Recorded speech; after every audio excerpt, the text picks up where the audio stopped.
வணக்கம். இன்றைக்கி கீதா சமையல் அறையில் நம்ம பார்க்க போகிறது சம்மர் ஸ்பெஷல் குல்ஃபி ரெசிபி தான். நான் இன்றைக்கி 2 விதமான குல்ஃபி பண்ணி காமிக்க போகிறேன். ஸோ வாங்க எப்படி பண்ணலாம் அப்படிங்கிறத பார்க்கலாம்.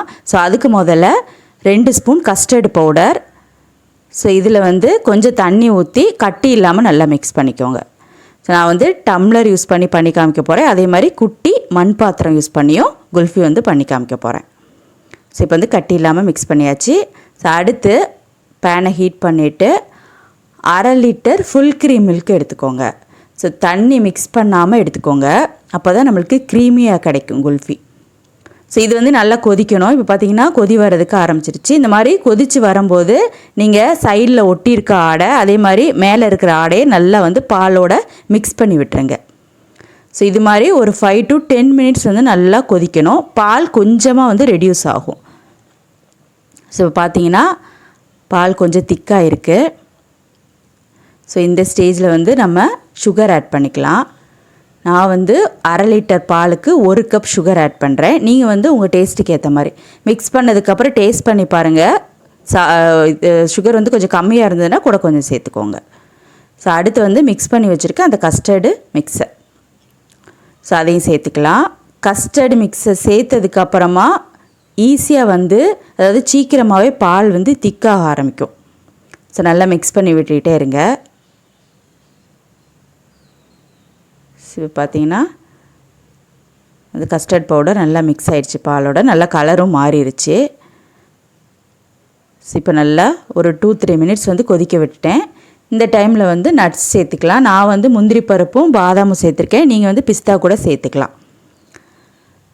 ஸோ இதுக்கப்புறம் ஒரு 2-3 மினிட்ஸ் நல்லா கொதிக்க விடுங்க. இப்போ பார்த்திங்கன்னா நல்லா க்ரீமியாக இருக்குது. ஸோ இந்த டைமில் நீங்கள் ஸ்டவ்வை ஆஃப் பண்ணிடுங்க. ஏன் அப்படின்னா நம்ம ஆற வைக்கும்போது இன்னும் கொஞ்சம் கட்டியாகும். ஸோ நம்ம நல்லா கட்டியாகிற வரைக்கும் அடுப்பிலே வச்சுருந்தோன்னா ரொம்ப கட்டியாயிரும் ஆறுனதுக்கப்புறம். ஸோ இப்போ ஆஃப் பண்ணி நல்லா ஆற வச்சுருங்க.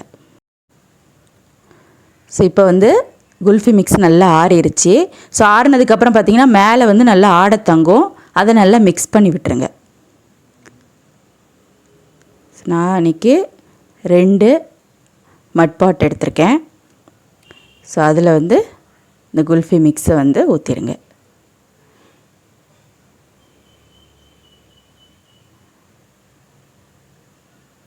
ஸோ அடுத்து டம்ளரும் எடுத்திருக்கேன். ஸோ எல்லா இதுலேயுமே நட்ஸ் வர்ற மாதிரி பார்த்துக்கோங்க. நல்லா மிக்ஸ் பண்ணி ஊற்றிடுங்க. ஸோ அடுத்து கொஞ்சம் மேலேயும் நட்ஸ் போடுறேன். ஸோ சாப்பிட்றப்போ ரொம்ப டேஸ்ட்டாக இருக்கும்.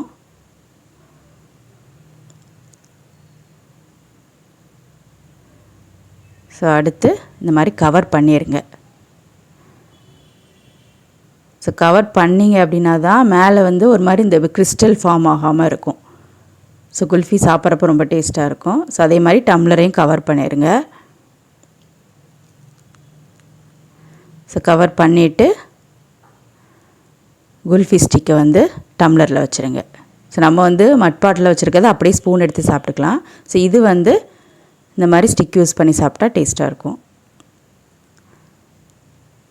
ஸோ அவ்வளோதான், ரெடி ஆயிடுச்சு. இதை ஃப்ரீசரில் வச்சு 8 ஹவர்ஸ் அப்படியே வச்சுருங்க. ஸோ நல்லா ஃப்ரீஸ் ஆகணும். ஸோ 8 ஹவர்ஸ்க்கு அப்புறம் பார்க்கலாம். இப்போ 8 ஹவர்ஸ் ஆயிடுச்சு. இப்போ இந்த கவர்லாம் ரிமூவ் பண்ணிடலாம்.